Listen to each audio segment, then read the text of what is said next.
امام پاک کا سر اقدس کوفے کے بازار میں لے کے جا رہے تھے تو دیکھا کہ امام پاک کا سر اقدس جو ہے خولی نے نیزہ اٹھایا ہوا ہے اور اس نیزے کے ساتھ ساتھ ایک آدمی قرآن پڑھتا جا رہا ہے، ایک آدمی قرآن کی تلاوت کر رہا ہے، سورہ کہف کی تلاوت کر رہا ہے، اور اس آیت پہ پہنچا ان اصحاب الکہف والرقیم کانوا من آیاتنا عجبا۔ سورہ کہف کی آیت کی تلاوت کر رہا ہے، اس کا معنی یہ ہے کہ اصحاب کہف اور اصحاب رقیم کے قصے اللہ کی نشانیوں میں سے بڑی عجیب تر نشانیاں ہیں۔ جب اس آیت پہ وہ پہنچا نا قرآن پڑھنے والا، امام پاک کا کٹا ہوا سر نیزے کی نوک پہ آواز دیتا ہے، او قرآن پڑھنے والے، یہ ٹھیک ہے کہ اصحاب کہف رقیم کا قصہ اللہ کی نشانیوں میں سے عجیب تر نشانیاں ہیں، لیکن آپ نے فرمایا قرآن پڑھنے والے سن، بل اعجبو قتلی و حملی، مگر میرا یوں قتل کیا جانا اور سر کاٹ کر نیزے پہ کوفے کے بازاروں میں لیے جا پھرنا، یہ اصحاب کہف اور رقیم کے قصوں سے بھی زیادہ عجیب تر ہے۔ امام پاک نے اس کو جواب دے دیا۔ ایک یہودی اس نے دیکھا کہ امام پاک کا کٹا ہوا سر نیزے کی نوک پہ قرآن کی تلاوت کر رہا ہے، یہودی ہے، اس نے دیکھا امام پاک کا کٹا ہوا سر نیزے پہ قرآن پڑھ رہا ہے، سورہ یاسین کی تلاوت، یاسین والقرآن الحکیم انک لمن المرسلین علی صراط مستقیم۔ وہ یہودی کہتا ہے وہ یہ کس کا سر ہے؟ یہ تو مسلمانوں کی کتاب قرآن کی ایک سورت ہے جس کا نام ہے سورہ یاسین، یہ تو کٹا ہوا سر نیزے کی نوک پہ سورہ یاسین کی تلاوت کر رہا ہے۔ خولی نے کہا یہ حسین ابن علی کا سر ہے۔ اس نے کہا وہ حسین جو مسلمانوں کے نبی کا نواسا ہے؟ اس نے کہا ہاں یہ وہی حسین ابن علی ہے جو رسول اللہ کا نواسا ہے۔ یہودی نے کلمہ پڑھا اور مسلمان ہو گیا۔ اس نے کہا اگر نبی کے نواسے کا یہ شان اور مقام اور عظمت ہے کہ کٹا ہوا سر نیزے کی نوک پہ قرآن پڑھ رہا ہے تو ان کے نانا پاک کا کیا مقام ہوگا؟ یہ امام پاک کے سر اقدس کی دو کرامتیں جو کوفے کے بازار میں ظاہر ہوں۔ پھر یہ قافلہ واپس روانہ ہوا، کہاں جا رہا ہے؟ دمشق میں، ملک شام، کوفہ ملک عراق میں اور دمشق ملک شام میں۔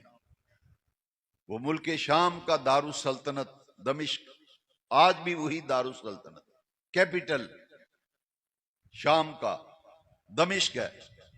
وہاں یزید کا دفتر تھا، اس کا وہاں محل تھا۔ اس نے کہا اس قافلے کو لے آؤ دمشق میں، گلیوں میں پھیراؤ، دیہاتوں میں پھیراؤ، تاکہ میری حکومت کے خلاف کوئی آواز نہ اٹھائے۔ اعلان کرتے جاؤ، جس گاؤں سے گزرو، جس شہر سے بتانا جو یزید کے خلاف آواز اٹھائے گا اس کا یہی اشر ہوگا جو ان لوگوں کا ہوا ہے، لوگ ڈر جائیں۔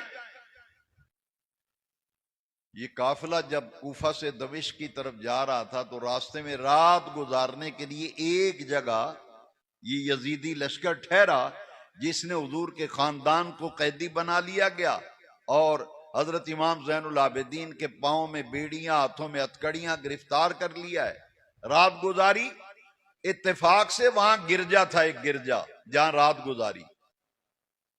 گرجے کا پادری گھبرا کر باہر نکلا، اس نے دیکھا کہ کٹے ہوئے سر نیزے کی نوک پہ ہیں، پاک باز پردے دار عورتیں قیدی ہیں۔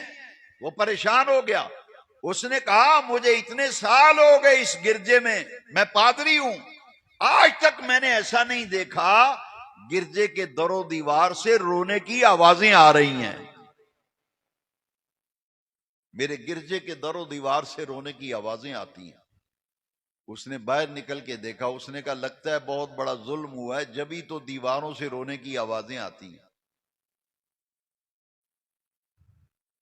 اس نے پوچھا یہ کیا ماجرا ہے، یہ سر کیوں کاٹے ہیں 72 افراد کے؟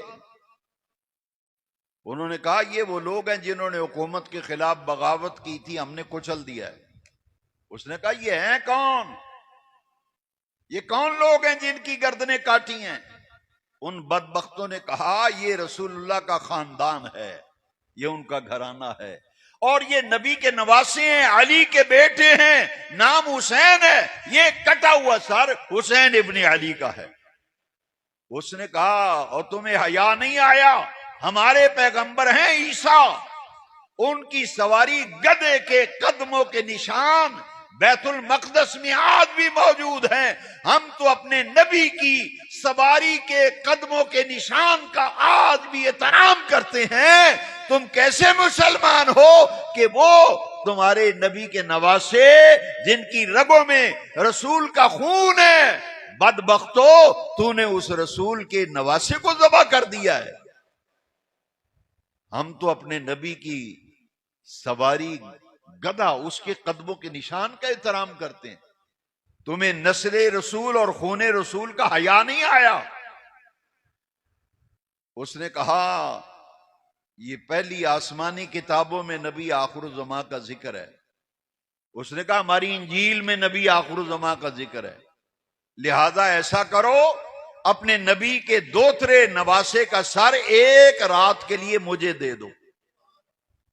یہ میرے پاس ساری زندگی کی کمائی، میں نے پیسے جوڑے ہوئے ہیں 12,000 دراہم و دینار، مجھ سے 12,000 لے لو، ایک رات کے لیے سر مجھے دے دو۔ جب رات گزارنے کے لیے تم ٹھہرے ہو، صبح جاؤ گے تو میں سر تمہارے حوالے کر دوں گا، ایک رات کے لیے سر مجھے دے دو۔ وہ پادری نے امام علی مقام کا سر اقدس جب لیا تو امام پاک کی داڑھی مبارک میں خون جمع ہوا تھا، سر کے بالوں میں خون جمع ہوا تھا۔ اس نے پانی گرم کیا اور جہاں جہاں سر اقدس سے رائے پاک پر خون جمع ہوا تھا اسے صاف کیا، دھویا۔ دھونے کے بعد اس نے کافور اور عطر جتنا اس کے پاس پڑا ہوا تھا سارے کا سارا امام پاک کے سر اقدس پہ لگا دیا، اور ایک ریشمی غلاف اونچی جگہ رکھ کر اوپر امام پاک کا سر رکھ دیا، اور ساری رات ہاتھ باندھ کر رسول اللہ کے نواسے سید الابرار رسول اللہ کے کندھوں پہ کھیلنے والے، حضور سجدے کی حالت میں ہو تو حضور پہ بیٹھنے والا حسین، جن کو پیارے آقا چوما بھی کرتے تھے، سونگا بھی کرتے تھے۔ صحابہ نے کہا یا رسول اللہ ہم اپنے بچوں کو چومتے تو ضرور ہیں لیکن سونگتے نہیں، جب حسن آتے ہیں آپ چومتے بھی ہیں آپ سونگتے بھی ہیں، حسین آتے ہیں آپ چومتے بھی ہیں سونگتے بھی ہیں۔ فرمایا میں انہیں سونگتا اس لیے ہوں ان سے مجھے جنت کی خوشبو آتی ہے۔ میرے حسین پاک کے سر اقدس کی تعظیم عیسائی پادری نے ایک رات ہاتھ باندھ کے پوری رات کھڑا رہا، کہتا ہے میں ساری رات دیکھتا رہا، آسمانوں سے انوار کی بارش برستی تھی امام حسین کے سر اقدس پر، جہاں امام پاک کا سر انور تھا وہاں سے لے کر آسمان تک انوار و تجلیات کی بارش ہو رہی تھی، اور رات بھر میں دیکھتا رہا۔ جتنی چڑیا ہوتی ہے اس سے تھوڑا بڑا پرندہ تھا سفید رنگ کا، پرندے ساری رات آسمان سے آتے تھے اور گروہ در گروہ آ کر امام پاک کے سر اقدس کا طواف کر کے واپس چلے جاتے تھے۔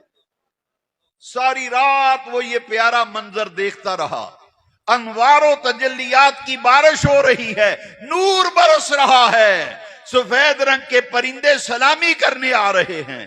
رات بھر یہ منظر دیکھتا رہا، جیسے ہی صبح صادق ہوئی اس ادب اور تعظیم کرنے کی وجہ سے اللہ تعالیٰ نے اس کے دل میں ایمان کا چراغ روشن کر دیا،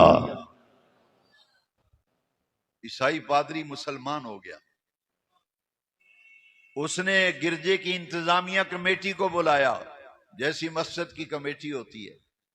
اس نے کہا یہ چابیاں پکڑو گرجے کی، میرا استعفیٰ، میں مسلمان ہو گیا ہوں، اور میں نے رسول اللہ کے نواسے کی کرامتیں ساری رات دیکھی، اور ان کے سر اقدس کی تعظیم، ادب و احترام اور توقیر کی وجہ سے اللہ نے میرے دل میں ایمان کا چراغ روشن کر دیا ہے.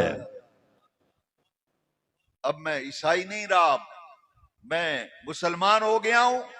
اب میں نے ارادہ کیا جتنی میری باقی زندگی ہے یہ ساری کی ساری نبی پاک کے خاندان کی خدمت کرنے میں گزار دوں گا.